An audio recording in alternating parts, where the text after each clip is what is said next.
মানুষের উপরে জুলুম করেছে।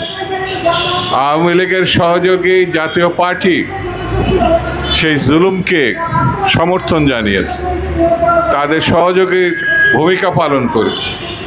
14 দল এখন পর্দার অন্তরালে চলে গেছে, তাদের চেহারাও দেখা যাচ্ছে না, তাদের সংগঠনের কথা শোনা যাচ্ছে না।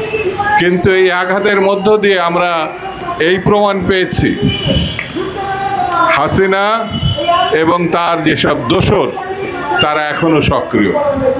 হাসিনার যে বিভীষিকাময় শাসন আমরা দেখেছি, বাংলাদেশের জনগণের অর্থ লুট করার যে পরিস্থিতি আমরা দেখেছি, সেটা এর আগে গত 16 বছরে যা হয়েছে তার আগে 54 বছরের ভিতরে এই ধরনের লুটপাট, এই ধরনের গণহত্যা, এই ধরনের মর্মান্তিক পরিস্থিতি বাংলাদেশের মানুষ কখনো দেখেনি।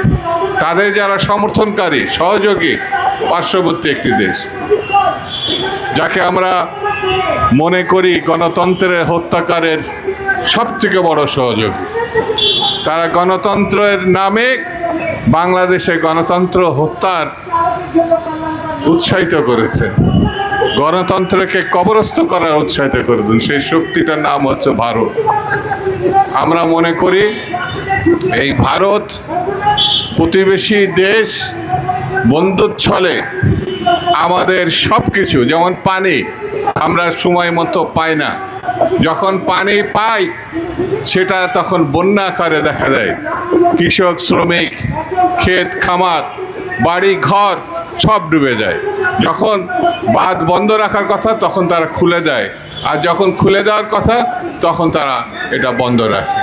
আমরা মনে করি সৎ এবং বন্ধু বৎসল্য প্রতিবেশী পাওয়া বাংলাদেশের ভাগ্যে আর নাই।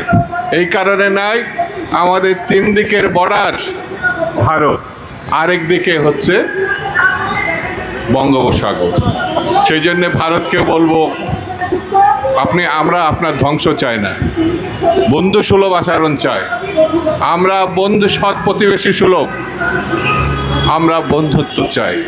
এটি যদি না হয় তাহলে পরে, যেমন দেখেন না, গণতন্ত্রের আকাঙ্ক্ষায় বাংলাদেশ উজ্জীবিত হয়েছিল এবং স্বৈরতন্ত্রের পতন ঘটিয়েছে। ভারত সেই স্বৈরতন্ত্রের শিখণ্ডী, গণহত্যাকারী, লুণ্ঠনকারী শেখ হাসিনাকে ভারতে জায়গা দিয়েছে। শুধু জায়গা দেয়নি, তাদের হাজার হাজার লক্ষ লক্ষ কর্মীকেও তারা ওয়েস্ট বেঙ্গল এবং বিভিন্ন প্রদেশে জায়গা দিয়েছে। এটা কেমন কথা? হত্যাকারীকে জায়গা দিবেন, লুণ্ঠনকারীকে জায়গা দিবেন, আবার বাংলাদেশের সঙ্গে বন্ধুত্ব চাবেন। একসঙ্গে তো দুটো হয় না, শত্রু নাই মিত্র।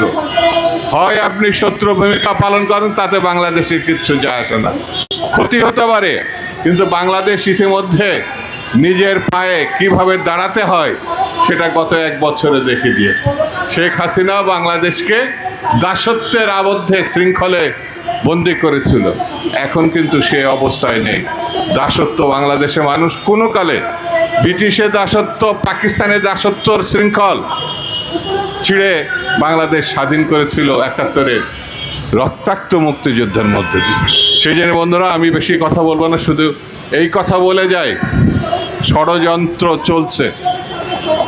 বাংলাদেশকে গণতন্ত্রের বাইরের রাখার ষড়যন্ত্র, বাংলাদেশকে লুণ্ঠনের বাজারে রূপান্তরিত করার ষড়যন্ত্র, বাংলাদেশে যাতে ভালো নির্বাচন না হতে পারে সেই ষড়যন্ত্র, বাংলাদেশে যেন সবথেকে জনপ্রিয় পার্টি বিএনপি ক্ষমতায় আসতে না পারে তার ষড়যন্ত্র, বাংলাদেশের আন্দোলনের শুধু মুকুটহীন সম্রাজ্ঞী নয়, বেগম খালেদা জিয়া আপসের নেত্রী, তাকে যাতে ক্ষমতায় তার পার্টি না আসতে পারে, দেশনায়ক জনাব তারেক রহমান বাংলাদেশের প্রধানমন্ত্রী না হতে পারে, নানামুখী ষড়যন্ত্র আছে। সেই জন্যে আমাদেরকে ঐক্যবদ্ধ থাকতে হবে।